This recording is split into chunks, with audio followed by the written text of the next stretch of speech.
دل میں اللہ کا بسیرا کیسے ہوگا؟ اسے حضرت غوث پاک رحمۃ اللہ علیہ فرماتے ہیں، محبوب سبحانی قطب ربانی شیخ عبد القادر جیلانی رحمۃ اللہ علیہ فرماتے ہیں، جیسے جس گھر میں تصویر ہوتی ہے نا، اس گھر میں فرشتے نہیں آیا کرتے، اس گھر میں رحمت کے فرشتے نہیں آتے۔ جس گھر میں تصویر ہوتی ہے، اب تو پتہ نہیں، گھر کو چھوڑو، اپنے جیب میں تصویر آ گئی، موبائل میں تصویر آ گئی کہ میرے بیٹے کی تصویر ہے، اچھا، کے ساتھ کھڑا بزرگ کی تصویر ہے، تو بزرگ کی تصویر رکھنا ثواب کا کام ہے۔ میں تو یوں کہتا ہوں کہ بزرگ کی تصویر رکھنا تو ایسے تو حرام ہے، اور کسی اللہ والے کی تصویر موبائل میں رکھنا ڈبل حرام ہے، سنگل نہیں ڈبل حرام، کہ بزرگوں کی توہین۔ اللہ نے عقل دی ہے، بہت سمجھداری کے ساتھ آدمی کو رہنا چاہیے۔ یہ تو تصویر ہمارے جیب میں آ گئی کہ سب بڑا بزرگ کی تصویر ہے، تو فرماتے ہیں حضرت غوث پاک رحمۃ اللہ علیہ، جس گھر میں تصویر ہوتی ہے اس گھر میں رحمت کے فرشتے نہیں آیا کرتے ہیں۔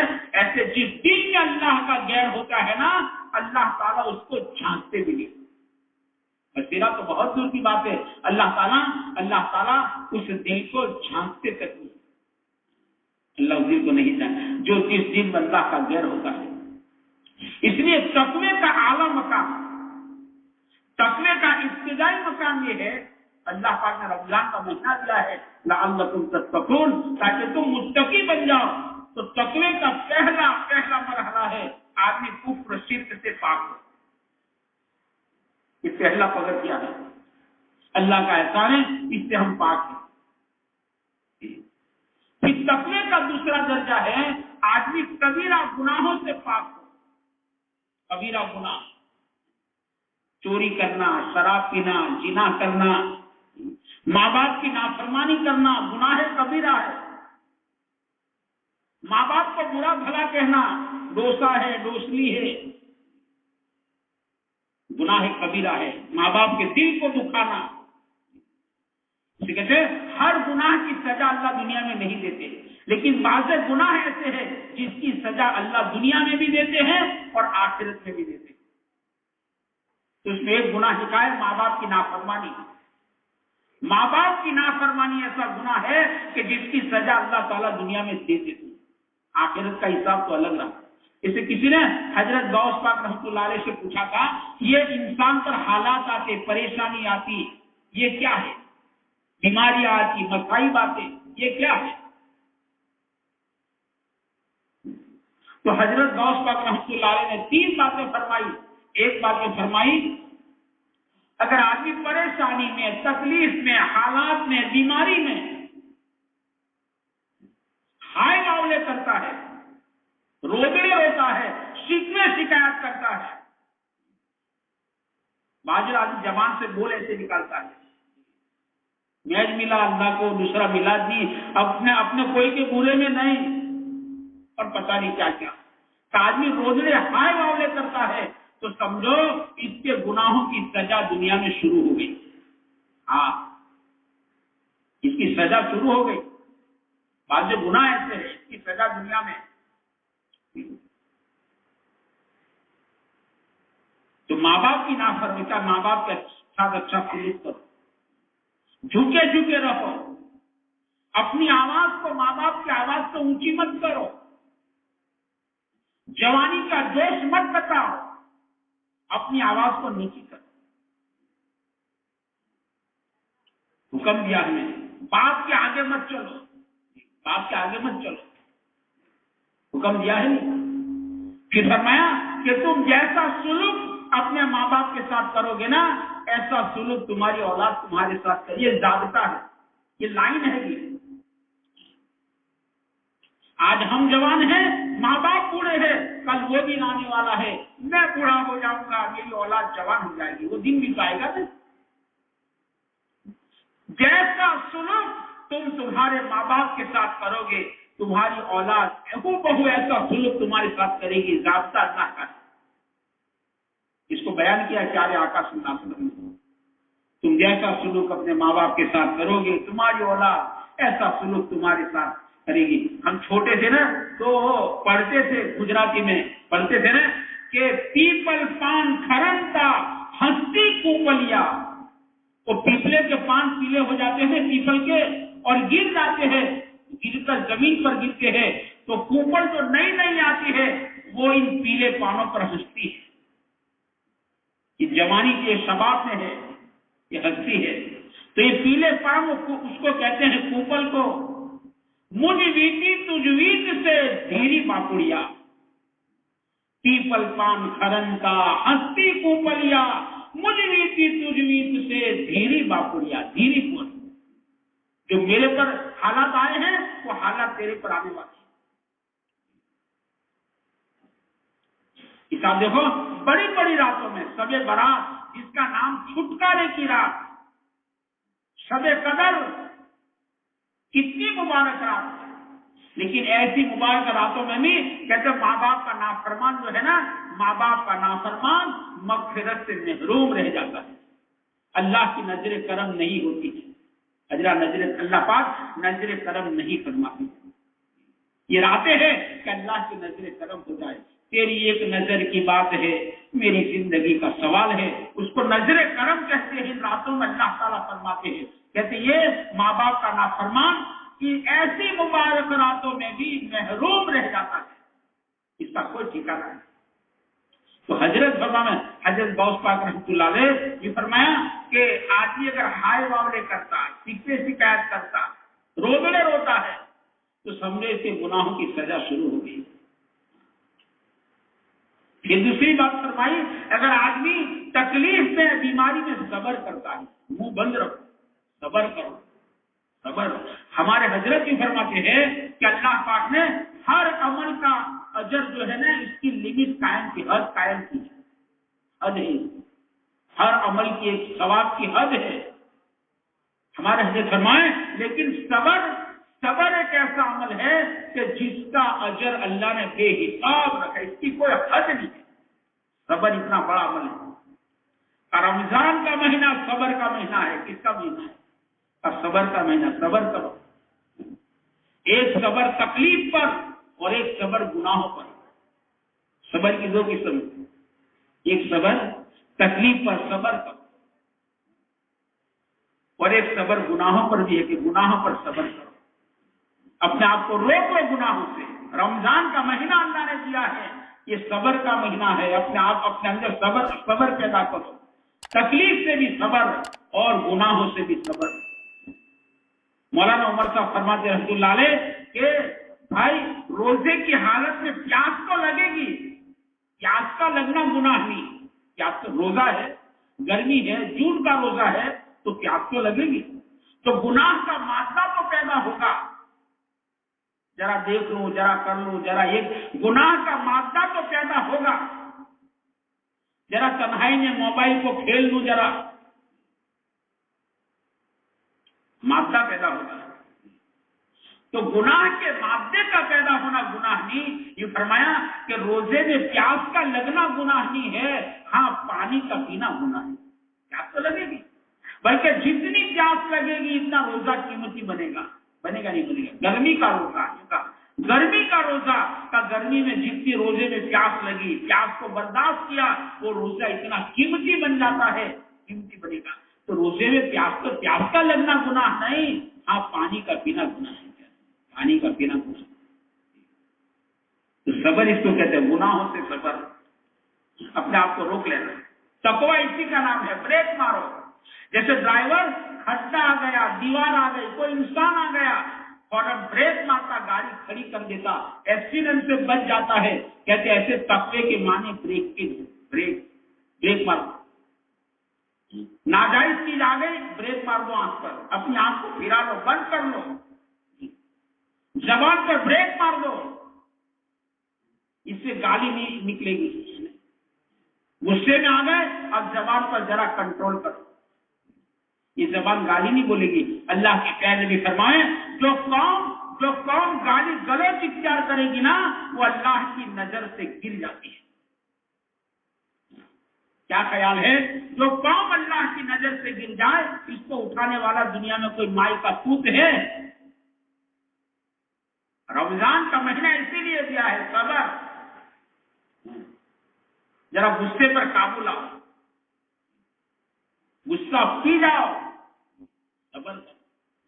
ہمارے دادا پیر رحمۃ اللہ علیہ فرماتے تھے کہ اس دور کا سب سے بڑا صبر کیا ہے کہ کسی عورت پر نظر پڑ گئی اور پھر اندر میں خواہش پیدا ہوتی ہے اور دیکھو کہتے ہیں آدمی اپنے آپ کو روک لیتا ہے، کہتے اللہ کا حکم نہیں ہے. کہتے اس زمانے کا سب سے بڑا صبر یہ ہے، آنکھوں کی حفاظت، روک لینا، بریک مارو، آنکھوں پر بریک مارو، زبان پر بریک لگاؤ،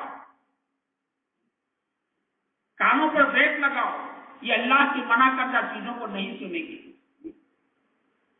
یہ گانے بازوں کو نہیں سنے گی، یہ میوزک کو نہیں سنے گی. اس لیے یہ فرمایا کہ یہ تو تباہی کا آخری اسٹیشن، جیسے اٹھنا کے بعد سورج جس میں کوئی اسٹیشن نہیں، اٹھنا آیا اس کے معنی اب آنے والا اسٹیشن سورج ہے. ایسے میوزک کہتے میوزک کے بعد کا اسٹیشن تباہی بربادی ہے. پچھلی قومیں تباہ اور برباد ہوئی، آپ ان کے حالات دیکھو. قوت فکر و عمل پہلے فنا ہوتی ہے، پھر کسی قوم کی شوکت پہ زوال آتا ہے، ہلاک کر دیا. اس کے بعد تباہی کا اسٹیشن. اپنے آپ کو بچا اس سے میں کہتا ہوں اپنے موبائل میں بھی اپنی رنگ کو ہے نا سادہ رکھو، ذرا ہم سمجھدار بنیں. اللہ کے نبی فرماتے ہیں میں گانے اور بازوں کو مٹانے کے لیے آیا ہوں. میرے دوستو کیا خیال ہے جس گانے اور بازوں کو، میوزک کو پیارے نبی مٹانے کے واسطے آئے تھے وہ ہمارے گھروں میں نہیں، ہمارے جیب میں نہیں، اللہ کے گھر میں، قبرستان میں، جنازے کی نماز میں، یہاں تک کہ بیت اللہ میں زندہ ہو گیا. بتاؤ کتنا ڈرنے کی چیز. یہاں پر ہمیں جنازے کی نماز میں شریک تھے، جہاں جنازے کی نماز شروع ہوئی اور اس کا موبائل بجا، میوزک بجا، یہاں تک کہ جنازے کی نماز کا سلام گرا اس کا میوزک چلتا ہی رہا. اللہ کے گھر کو ہم نے نہیں چھوڑا، قبرستان کو نہیں چھوڑا، ہم نے بیت اللہ کو نہیں چھوڑا. جس چیز کو اللہ کے نبی مٹانے آئے تھے اس سے نہیں چھوڑا. باقی سوچنے کی بات ہے، اپنی رنگ کو سادہ رکھو، اپنی آخرت کو اپنے ہاتھوں سے میرے دوستو اپنے پیروں پر کلہاڑا مارنا یہ کوئی سمجھداری کی بات نہیں ہے. کہ صاحب کیا کریں جو چائنا کا ہے، جو چائنا کا کیوں رکھتے ہو آپ؟ بدلو اسے. مسئلہ آخرت کا ہے، مسئلہ میرے دوستو اللہ کی ناراضگی کا ہے. بہت سمجھداری کے ساتھ ہمیں جینے کی ضرورت ہے. وہ تو باقاعدہ سازش ہے، انہوں نے تو طے کیا ہے، باقاعدہ پلاننگ ہے ان کا کہ ہم جہاں تک دنیا میں سے اسلام کو مٹائیں گے نہیں، ہم چین سے بیٹھیں گے نہیں. باقاعدہ ان کا ڈیزائن ہے، ٹارگیٹ ہے ان کا ٹارگیٹ ہے ہم عرب کی لڑکی کو ننگی کر کے چوراہے پر نچائیں گے نہیں، وہاں تک چین سے بیٹھیں گے. تو ہم بھی ان کے بہاؤ میں رہیں گے.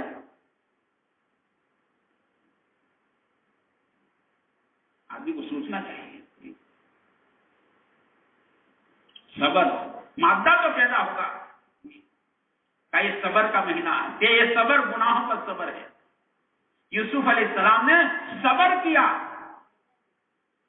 حالانکہ زلیخا آپ کے پیچھے ہے، دیوانی ہے، پاگل ہو گئی ہے، لیکن یوسف علیہ السلام نے صبر کر لیا، تقوی اختیار کیا. بھائیوں نے آپ پر ظلم کیا، کنویں میں ڈالا، غلام بنا کر بیچا، اور پتہ نہیں آپ کو 7 سال جیل میں رہنا پڑا، محل میں سے جیل میں آنا پڑا.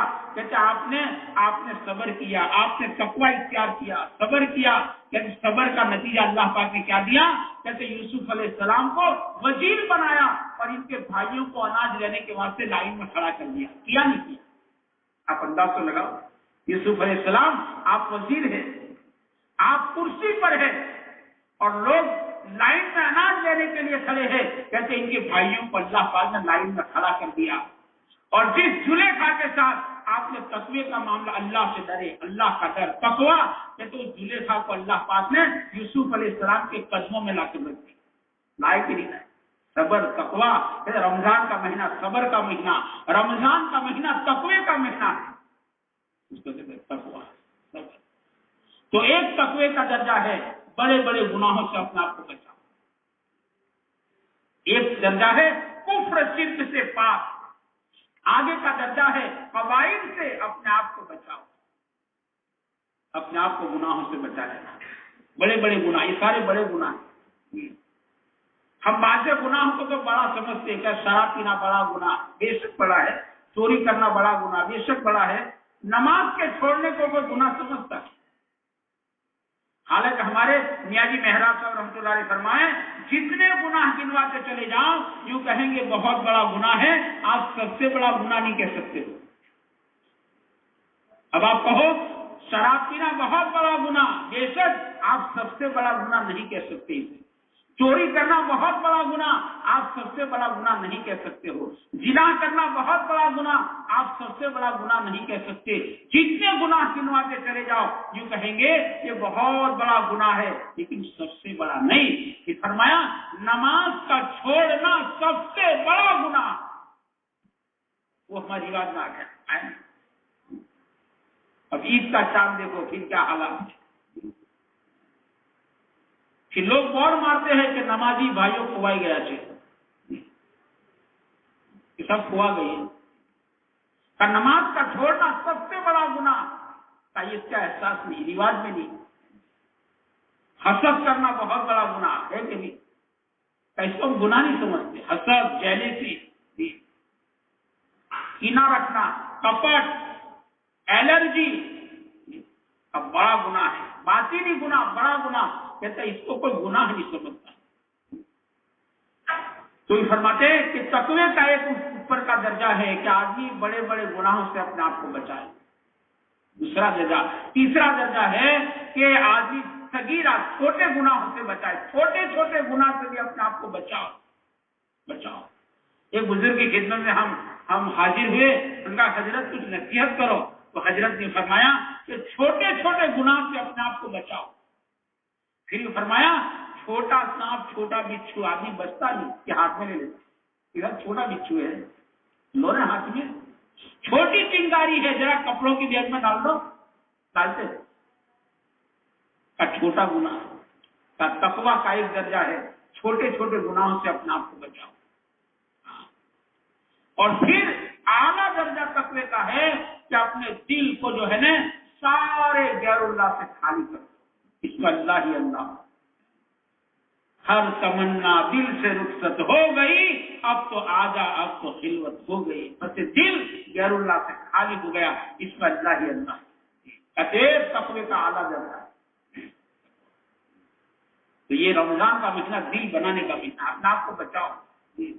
میرا کیا ہے آدمی گناہ کا قابل، حضرت تھانی فرماتے ہیں کہ بال کالے ہو دل کالا ہو، ایک بات الگ ہے، فرماتے بہت ڈرنے کی بات ہے کہ بال تو سفید ہو اور دل کالا، بال سفید ہو گئے، سفید بال کے معنی موت کا وارنٹ آ گیا۔ 4 نظیر بتائی، یہ آخری الٹیمیٹم، اس کے بعد ختم۔ اس میں کہا بالوں کی سفیدی، بالوں میں سفیدی کا آ جانا، آنکھوں میں اینک کا آ جانا، آنکھوں کی روشنی کمزور ہو گئی، جوڑوں میں درد کا آنا، اور آدمی کا نانا بن جانا یا تو دادا بن جانا، 4 ختم۔ بالوں میں سفیدی، آنکھوں میں اینک، جوڑوں میں درد، یا تو آدمی کا نانا بن جانا یا تو دادا بن جانا، ختم، نذیر ہے آخری۔ تو حضرت فرماتے مولانا قاری رحمۃ اللہ علیہ کہ تعجب اس پر ہے کہ بال سفید ہے اور دل کالا ہے، بال تو سفید ہو گئے اور دل کالا ہوتا جا رہا۔ اس لیے میرے بھائیوں یہ ماہ مبارک جو ہے یہ دل کے بنانے کا مہینہ ہے، کیا ہے؟ دل کے بنانے کا مہینہ ہے، یہ صبر کا مہینہ ہے، یہ تقوی کا مہینہ ہے، کہے کا مہینہ تقوی کا مہینہ ہے، اپنے اندر تقوی پیدا کرو۔ اللہ تعالیٰ قرآن کریم میں 200 مرتبہ 200 جگہ پر تقوی کی دعوت دیتے ہیں. آپ انداز لگاؤ, 1-2 مرتبہ نہیں, 200 مقامات پر اللہ تعالیٰ تقوی کی ہمیں دعوت دے رہے ہیں. تقوی اختیار کرو, 200 مرتبہ. کوئی باپ کسی بیٹے کو کسی کام کے لیے 200 مرتبہ کہے, پھر بھی بیٹا نہ کرے تو بیٹا کیسا, پھر باپ کی ناراضگی کیسی. تو 200 مرتبہ اللہ پاک قرآن کریم میں کہے تقوی اختیار کرو, تقوی اختیار کرو. جنت متقیوں کے لیے ہے, ہدایت متقیوں. 200 مرتبہ.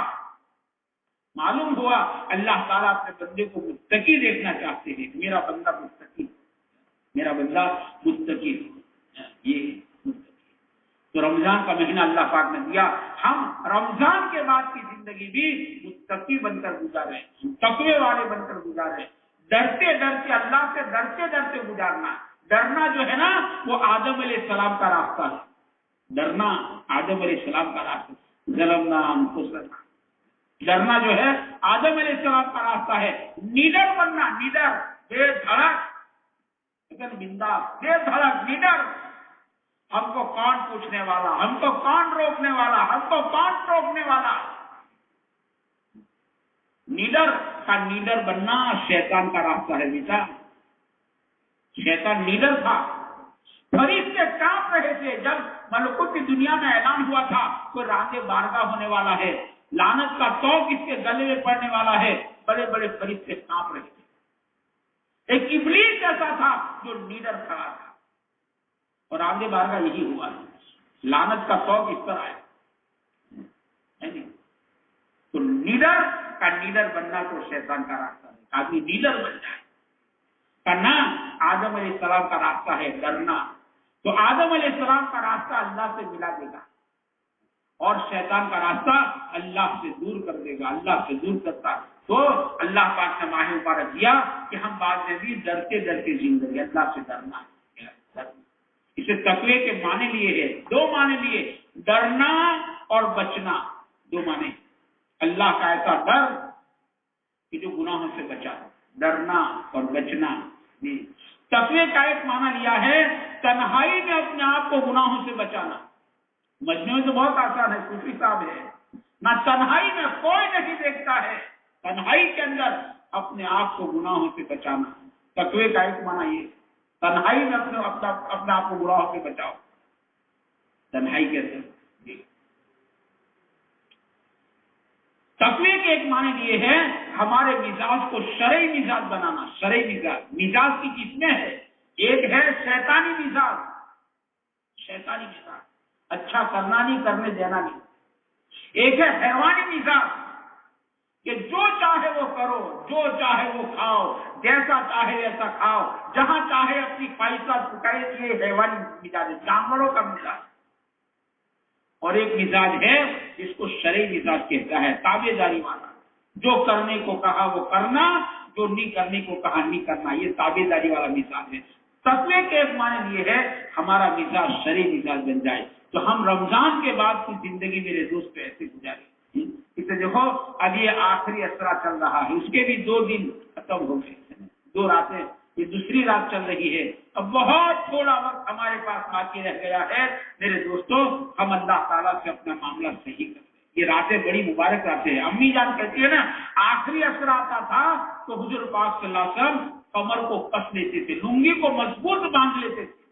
امی جان کہتی ہیں حضور آخری اسرے میں خود بھی جاگتے تھے اور گھر والوں کو جگاتے تھے, گھر والوں کو بھی جگاتے تھے.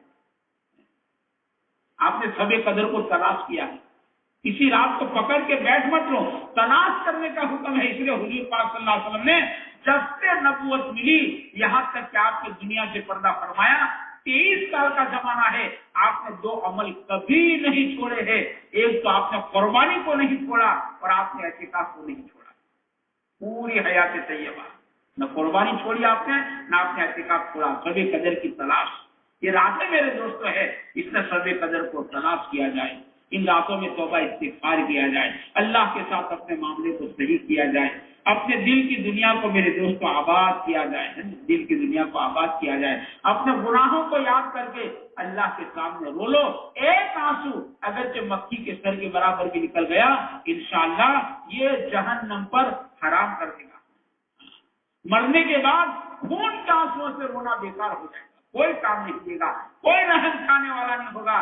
جیتے جی ایک آنسو نکل گیا گناہ کو یاد، یا اللہ بھول ہو گئی، یا اللہ بھولو، کہتے اگرچہ مکھی کے سر کے برابر، کہتے اللہ پاک اس چہرے پر جہنم پر اس چہرے کو حرام کر دیتے۔ بعد کہتے وہ آنسو آگ کے سمندروں کو بجھا دیتا ہے، راتیں اس کی ہے۔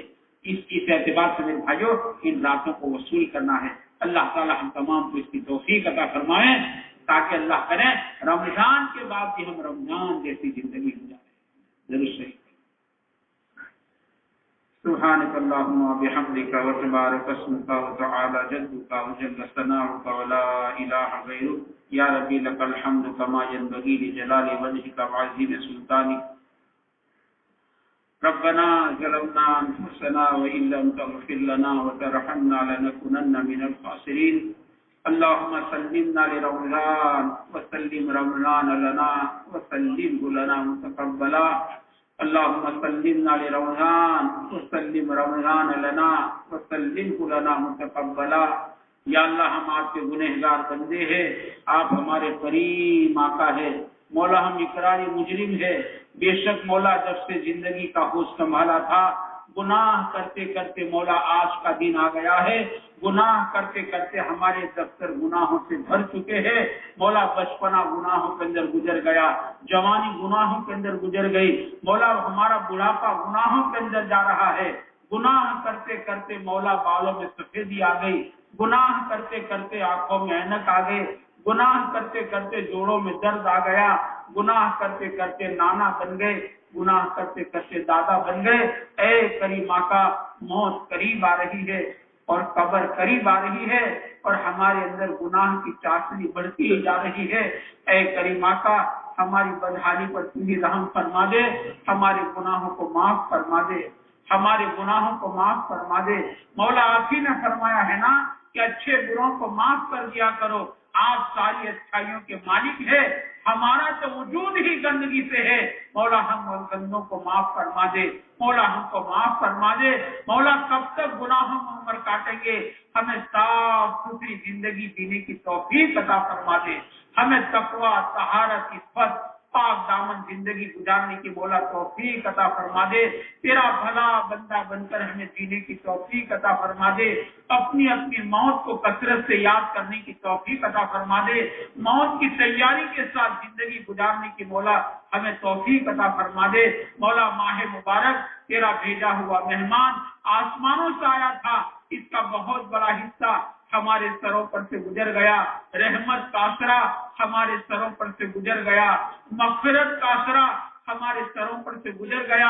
اے کریم آقا ہم اس کی قدر نہیں کر سکے، ہماری ناقدری کی بنا پر ہمیں محروم نہ فرما مولا۔ نادان سے نادانی ہوا ہی کرتی ہے اور محسن نادان کی نادانیوں کو معاف کیا کرتا ہے مولا۔ ہم سارے کے سارے نادان ہیں، امت نادان ہے مولا، ہماری نادانی حرکتوں کو معاف فرما دے، ہماری نادانی کی بنا پر مولا ہمیں ماہ مبارک کے انوارات برکات سے محروم نہ فرما، ہمیں رحمت کے اثرے کو واپس عطا فرما مولا۔ مغفرت کے اثرے کی برکت سے ہماری مغفرت فرما دے، ہمارے ماں باپ کی مغفرت فرما دے، ہمارے بھائی بہنوں کی مغفرت فرما دے، ہمارے بیوی بچوں کی مغفرت فرما دے، ہمارے رشتہ داروں کی مغفرت فرما دے، ہمارے ننیال کی مغفرت فرما دے، ہمارے ددیال کی مغفرت فرما دے مولا۔ پوری امت کی مغفرت فرما دے مولا۔ جہنم سے چھٹکارے کا آسرا چل رہا ہے مولا، ہمیں جہنم سے چھٹکارا عطا فرما دے مولا، جہنم سے چھٹکارا عطا فرما دے۔ اے کریم آقا ہم کمزور ہیں، ہمیں تو کانٹا چبھ جاتا ہے مولا، تیر ملا جاتے ہیں اور جہنم کی آگ جو آگ پتھروں کو پگھال دیا کرتی ہے، اے کریم آقا ہمارے اندر اس کی طاقت نہیں ہے۔ اے مولا ہمیں جہنم کی آگ سے بچا لیجیے، ہمیں جہنم سے چھٹکارا عطا فرما دے مولا۔ اس جہنم سے چھٹکارے کے اشرے کی برکت سے ہمیں جہنم سے چھٹکارا عطا فرما دے، ہمارے ماں باپ کو چھٹکارا عطا فرما دے، ہمارے بھائی بہنوں کو چھٹکارا عطا فرما دے ہمارے بیوی بچوں کو چھٹکارا عطا فرما دے، پوری امت بلکہ مولا پوری انسانیت کو جہنم سے چھٹکارا عطا فرما دے، مولا پوری انسانیت کو جہنم سے چھٹکارا عطا فرما دے، ایسے اعمال بد سے ہماری حفاظت فرما جو جہنم کے قریب کرنے والے ہیں اور جو جنت سے دور کرنے والے ہیں، ایسے اعمال بد سے ہماری پوری پوری حفاظت فرما۔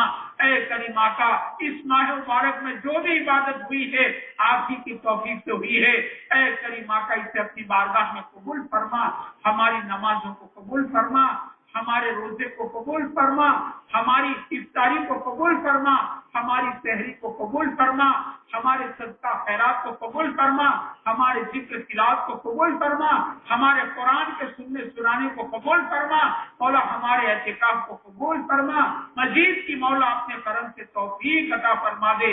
اے کریم آقا، ہم آپ سے درخواست کرتے ہیں کہ پوری امت میں جہاں بھی آپ کا بندہ اور جہاں بھی آپ کی بندی ہو، کسی کو بھی رمضان کی برکات سے محروم نہ رکھنا۔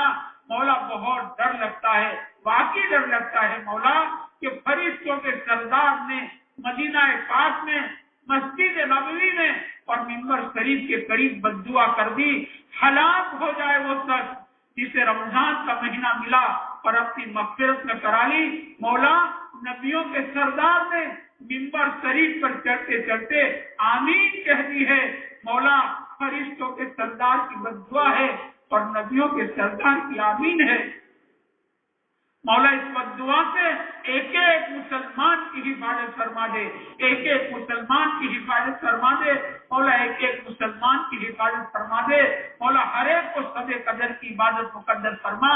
مولا ماہ مبارک تقوی کا مہینہ ہے، ہماری زندگیوں کو تقوی سے مزین فرما دے، ہمارے ظاہر کو ہمارے باطن کو تقوی سے مزین فرما دے۔ یہ قرآن کے نزول کا مہینہ ہے، مولا ہمیں قرآنی زندگی عطا فرما دے، ہمیں صبر روز اس کی تلاوت کی توفیق عطا فرما دے، ہمیں قرآن سے خصوصی تعلق عطا فرما، ہمیں قرآن کا عشق عطا فرما، ہمیں قرآنی احکامات پر عمل کرنے کی توفیق عطا فرما۔ یہ صبر کا مہینہ ہے، مولا ہمیں صابر بندوں میں ہمارا شمار فرما دے۔